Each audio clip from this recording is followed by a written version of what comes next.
सरकार मुर्दाबाद मुर्दाबाद मुर्दाबाद बीजेपी सरकार मुर्दाबाद मुर्दाबाद जिंदाबाद जिंदाबाद नहीं डरेंगे घुड़की से खींच लेंगे कुर्सी से नहीं डरेंगे घुड़की से खींच लेंगे कुर्सी से बूढ़ों के सम्मान में लड़ो है मैदान में बूढ़ों के सम्मान में लड़ो है मैदान में मरियम चौटाला जिंदाबाद जिंदाबाद जिंदाबाद चौधरी ओम प्रकाश चौटाला जिंदाबाद जिंदाबाद जिंदाबाद नहीं डरेंगे घुड़की से खींच लेंगे कुर्सी से बूढ़ों के सम्मान में लड़ो है मैदान में बीजेपी सरकार मुर्दाबाद मुर्दाबाद मुर्दाबाद। वजह कुछ इनको अपनी मनमानी कर रहे हैं। देखिए ये वजह क्या होती है इसमें, वजह तो ये बता रहे हैं कि जिनकी जो घर के अंदर आमदनी है वो 1,80,000 2 लाख या इससे ऊपर है, तो उस घर में बुज़ुर्गों को पेंशन नहीं दी जाएगी उनको।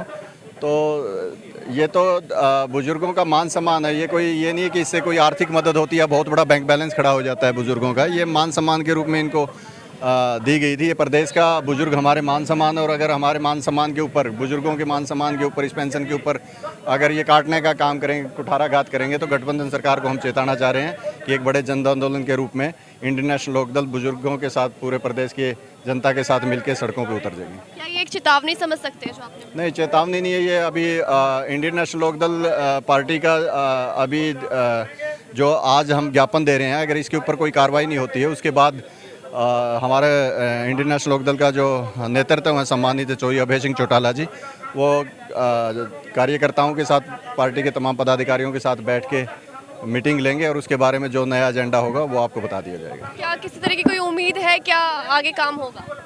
हाँ, क्यों नहीं होगा। ये जितने भी जन आंदोलन किए जाते हैं, जल्द से जुलूस धरने दिए जाते हैं, वो सरकार को चेताने का काम किया जाता है, उनको अवगत करवाया जाता है कि आप गलत कर रहे हैं, और इससे जनता में रोष होगा।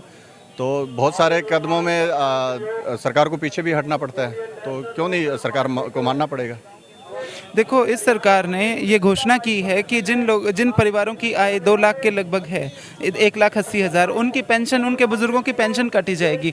हमारा ये कहना है कि जो ये पेंशन दी जा रही थी, ये इसलिए नहीं दी जा रही थी कि परिवारों की आय कम है, ये बुजुर्गों के सम्मान के लिए दी जा रही थी, क्योंकि बहुत ऐसे परिवार हैं कि बेटा तो हो सकता है सरकारी नौकरी में हो, लेकिन बुजुर्गों को नहीं देते हैं। तो बुजुर्ग किसी पे डिपेंडेंट ना रहें, वो अपना दवाई पानी का जो बेसिक उनका खर्चा होता है महीने का, वो चला सकें। किसी घर में अब कोरोना काल आया था, तो देवीलाल की पेंशन से बहुत घर में मैंने ऐसे देखे जहां 2,500 हज़ार दोनों बुजुर्गों की पेंशन 5,000 में उनका काम चल गया।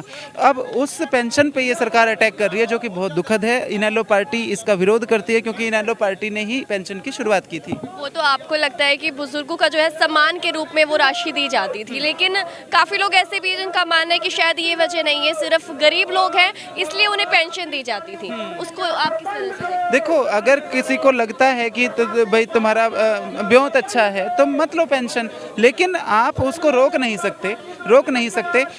सरकार निवेदन कर सकती है कि जो संपन्न है वो पेंशन छोड़ दें, लेकिन बहुत परिवार ऐसे हैं जहां बुजुर्ग पेंशन के सहारे ही गुजारा करते हैं। और ये जो आर्थिक पैमाना तय किया गया है, बहुत अच्छी तरह से जानते हैं हमारे समाज में बुजुर्ग एक तरीके से आश्रित हो जाते हैं केज के बाद, तो उनके साथ मतलब वो डिपेंडेंट ना रहें आर्थिक तौर से कि हमारा बेटा या बहू कुछ देगा तो ही हमारा काम चलेगा। उनके छोटे छोटे खर्चे होते हैं, दवाई पानी का, कोई ओके के तंबाकू का, कोई लड़की आ गई उसको 150 रुपये देने हैं, तो उसके लिए वो आज़ाद रहें, इसलिए ये पेंशन शुरू की गई थी। आपको क्या लगता है अब क्या होना चाहिए? जो उन्होंने कर दिए हैं बदलाव, क्या वो वापस अपने जो निर्णय लिए गए उसको वापस लेंगे? मानना पड़ेगा, वरना मैं श्योर हूँ इस बात को लेके कि पूरे हरियाणा में बहुत बड़ा आंदोलन होगा। आज हम ज्ञापन देने आए हैं, सरकार समझ जाए तो अच्छा है, वरना लोग सड़कों पे आएंगे और बहुत बड़े बड़े प्रदर्शन इस बात को लेके करेंगे। क्या आपके ज्ञापन को ले लिया गया है? हाँ, ज्ञापन ले लिया गया है। और क्या आश्वासन दिया गया है? आश्वासन तो देखो, मेरा जो मानना है निजी तौर पर, प्रशासन के पल्ले कुछ नहीं। ये तो वो जैसे जिस देश के अंदर सुप्रीम कोर्ट के वकील जज बाहर निकल के ये कहते हैं कि सुप्रीम कोर्ट तो सरकार के अधीन हो गया है, मतलब सरकार के दबाव में काम करता है, हम पे दबाव है, तो यहाँ जो जिला प्रशासन है इससे क्या उम्मीद करें? ये तो वही बात, हर सरकारी संस्थान को सरकार का तोता बना दिया गया है, ये मेरा कहना है। तो अब चाहते क्या हैं आप लोग कि किस तरह से जो है इसे सुधारा जा सकता है? सरकार ने जो ये घोषणा करी है इसको वापस ले, या मतलब इस पे कोई एक्शन ना ले, एक्शन नहीं लेंगे वो, क्योंकि उन्हें भी पता है कि वो गलत बयानबाजी कर चुके हैं। बुढ़ापा पेंशन है, ये आर्थिक सहायता नहीं थी, ये बुज़ुर्गों का सम्मान था।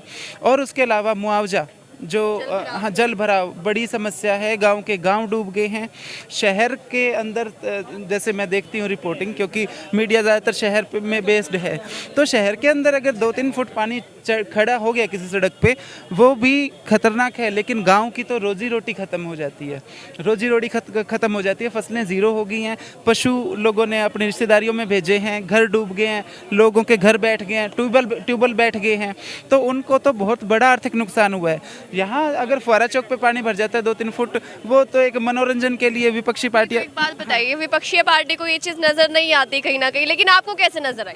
मैं ये कह रही हूँ कि जैसे मान लो ये फवारा चौक है, 2 फुट पानी भर भी गया, मतलब एक राजनीति करने का लेवल होता है। 2 फुट पानी हमें पता है 2 घंटे में सूख जाएगा, उसमें वहाँ जाके मैं ड्रामा करूँ वो शोभा नहीं देता। असल समस्या गांव में है। ये भरे पेट के लोग हैं जो वो किश्तियाँ तैरा रहे हैं, वो कर रहे हैं, नहीं किश्तियाँ तैरानी है तो जाके डट्टा, मसूदपुर, पेटवाड़, उन गाँव में, वो जो परली तरफ के गाँव हैं उनमें तैराओ, वहाँ पे 6-6 फुट पानी खेतों में खड़ा है, वहाँ समस्या है। यहाँ पे वो होता है कि मतलब जो शहरी पार्टियाँ इनकी नौटंकी चलती है वो मैं नहीं करती, ना मेरे को पसंद कि 2 फुट पानी भर गया। हाँ वो है, समस्या ये है कि सीवरों के ढक्कन खुले ना हो, सीवरों के ढक्कन खुले ना हो, क्योंकि जो लोग नए हैं उन्हें नहीं पता होता कि यहाँ सड़क पे पानी है तो नीचे गड्ढा है या क्या है, वो थोड़ा रिस्की हो सकता है। बाकी ये बरसात में थोड़ा बहुत पानी शहर में बढ़ना, ये इतने, इसको मैं बड़ी समस्या नहीं मानती। आज ज्ञापन सौंपने के लिए लगभग कितने लोग यहाँ पर पहुँचे?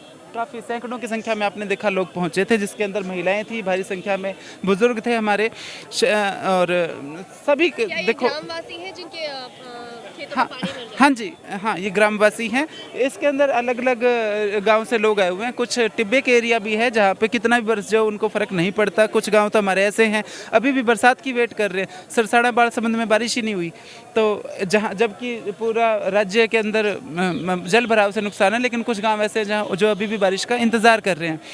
तो जो मैं कह रही थी कि शहर में जो पानी वाली समस्या है उसके लिए आपको ये सोचना होगा कि कच्ची ज़मीन कहाँ छोड़ी है, सारे प्लाट बन गए हैं, सड़कें पक्की हैं, जहाँ कच्ची जगह थी वहाँ पे ये लगा दिए हैं ब्लॉक, तो पानी धरती में तो जा ही नहीं रहा।